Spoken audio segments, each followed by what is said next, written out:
अस्सलाम वालेकुम एवरीवन। उम्मीद करता हूँ कि आप सब खैरियत से होंगे। मैं आपका होस्ट सैयद मोहम्मद अली हैदर। आप देख रहे हैं मेरी कामयाबी चैनल, जहाँ पर हम आपको मिलाते हैं उन लोगों से जो मेहनत, लगन और जोश जज्बे के साथ कामयाबी की मंजिल तय कर रहे हैं, पाकिस्तान का नाम रोशन कर रहे हैं। तो आज जिस शख्सियत का हम इंटरव्यू करने जा रहे हैं वो किसी तारुफ की मोहताज नहीं है, बहुत ही काबिल एहतराम है, पाकिस्तान का बहुत ही नामवर नाम है मिस्टर आतिफ साहब, CEO of IQ pharmaceutical company के।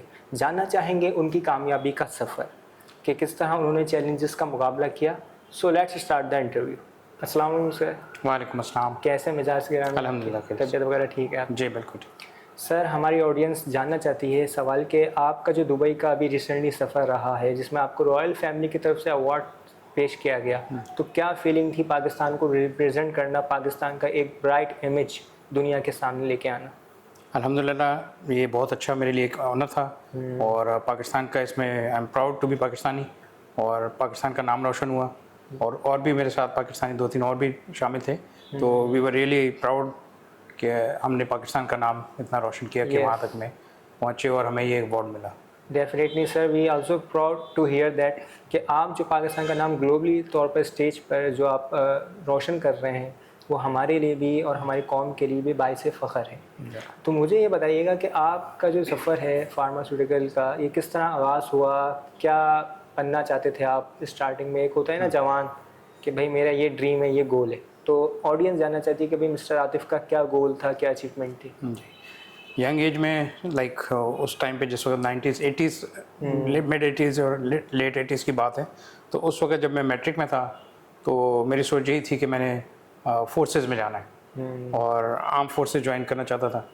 उसके बाद जब इंटर में आया तो इंटर में I join PF Masroor base college as a pre engineering, जो है उसमें as a student of pre engineering. तो वो ज़्यादा ऑब्वियसली एक सिविल एज अ सिविलियन गया क्योंकि मेरे फादर का बैकग्राउंड आर्मी से था पुराने टाइम पे, तो मुझे भी था शौक।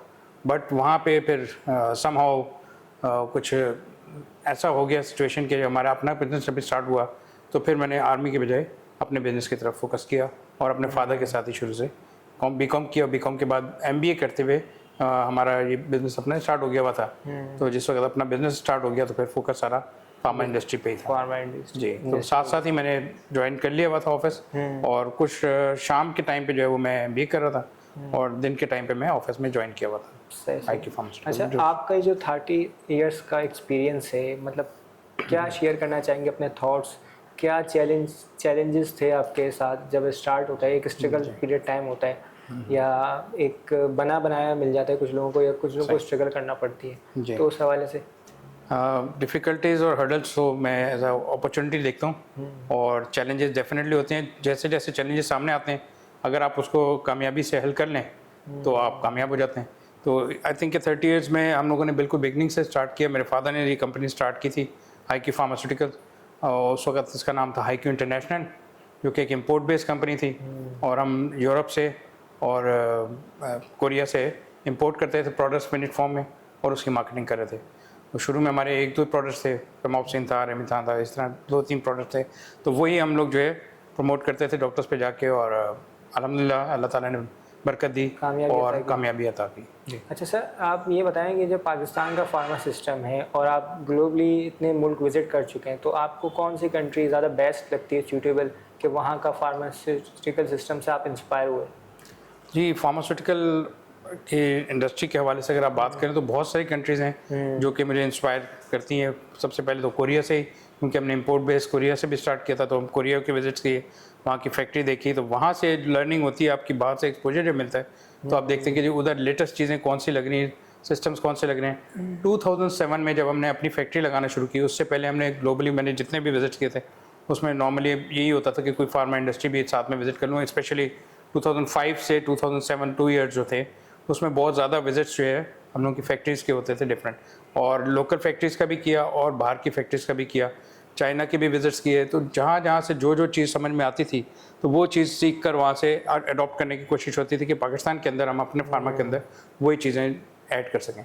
तो अल्लाह का शुक्र है कि हम जैसे जैसे चीज़ें ऐड होती गई तो वो हम साथ साथ उसको ऐड करते रहे। सही सही। अच्छा, दुबई की तरफ से जो आपको अवार्ड मिला है रॉयल फैमिली की तरफ से, तो वो किस बेस पे आपको मिला और क्या आपकी थिंकिंग थी उस टाइम?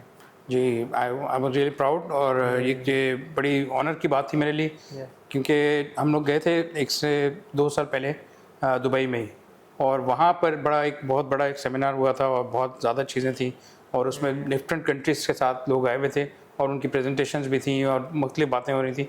डिफरेंट सेक्टर्स के लोग थे, इंडस्ट्री के, फार्मा इंडस्ट्री से भी कुछ थे, जापान से भी आए हुए थे लोग, और मुख्तलिफ कंट्री से आए हुए थे, पाकिस्तान से भी थे। तो वहाँ पे पाकिस्तान ने हम लोगों ने रिप्रेजेंट किया, और भी मेरे साथ साथी थे, हम लोग 7-8 लोग थे जो इकट्ठे एक ग्रुप में गए हुए थे।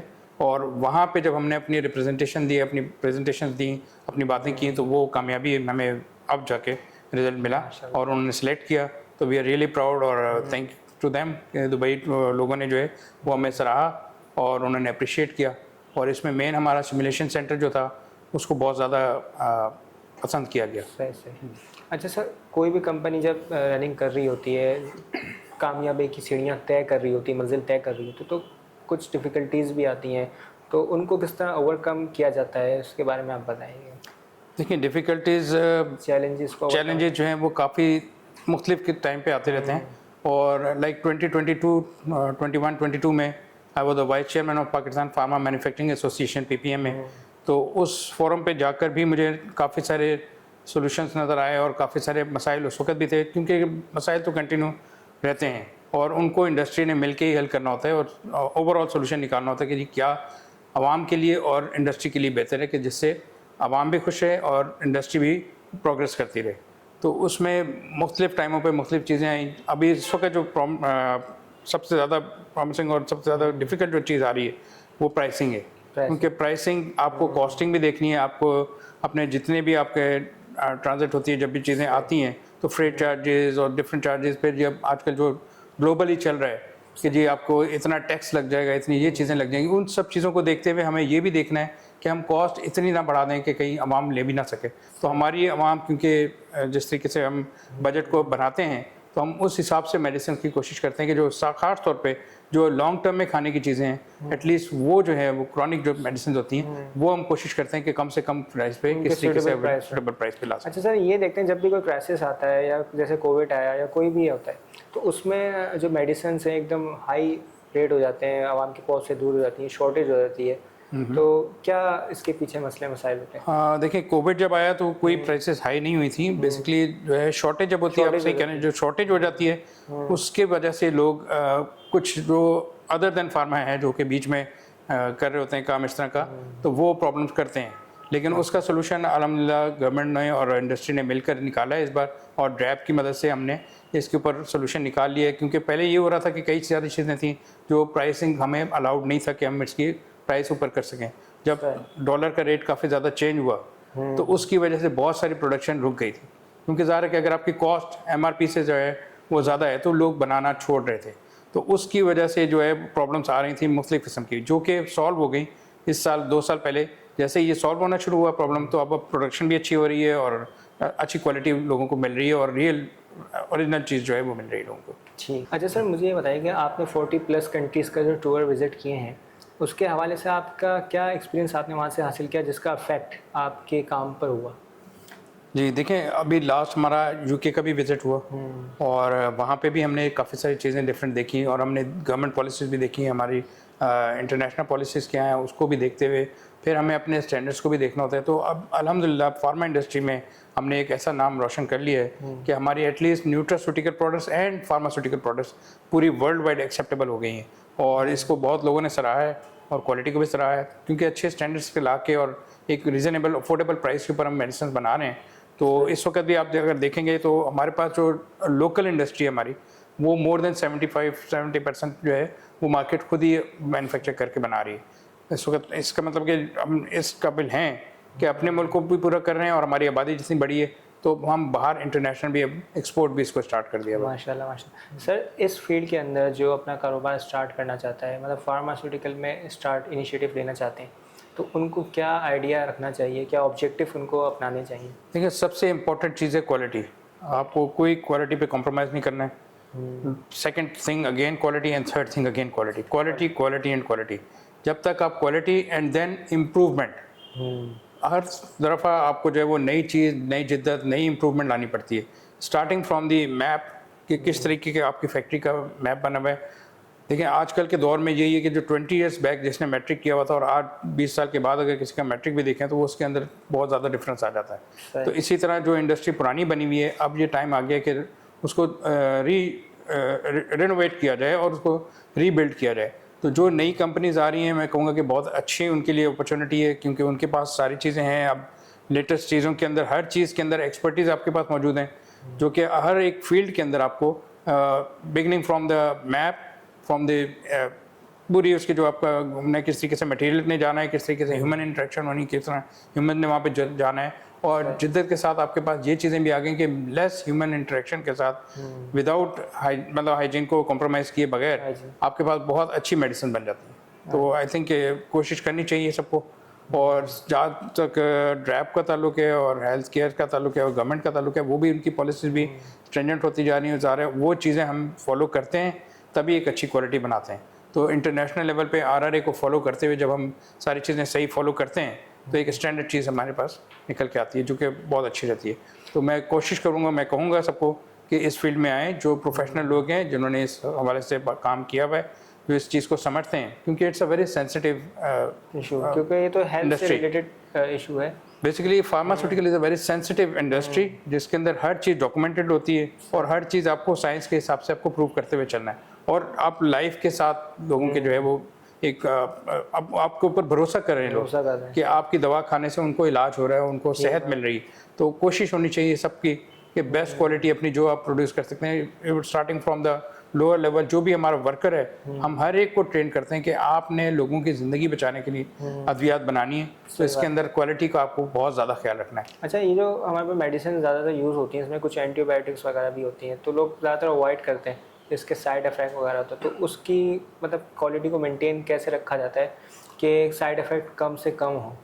देखिए, सबसे पहली चीज़ तो ये कि डॉक्टर की प्रिस्क्रिप्शन के बगैर सेल्फ मेडिकेशन लोगों को नहीं करनी चाहिए। अगर आप लोग सेल्फ मेडिकेशन करेंगे तो ज़ाहिर है कि प्रॉब्लम आएगी। तो इसलिए बेहतर यही है कि जब आप सबसे पहले एक काबिल डॉक्टर को दिखाएं और जिस तरह से डॉक्टर प्रिस्क्राइब करे फिर उसको फॉलो करें।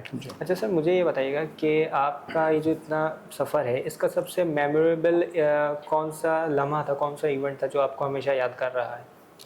देखिए, जो फर्स्ट सेल हुई थी हमारी, पहली प्रिस्क्रिप्शन जो निकली थी, तो दैट वाज आवर मतलब उस वक्त खुशी का जो अंदाज़ा था वो नहीं लगाया जा सकता कि क्योंकि ज़ाहिर है किसी ने भी आप पे भरोसा जब किया और आपकी चीज़ को ख़रीदा तो आपको एक बहुत अंदर से खुशी मिलती है कि किसी ने हम पे भरोसा किया, और वही एतमाद होता है जो आपको आगे लेके चलता है।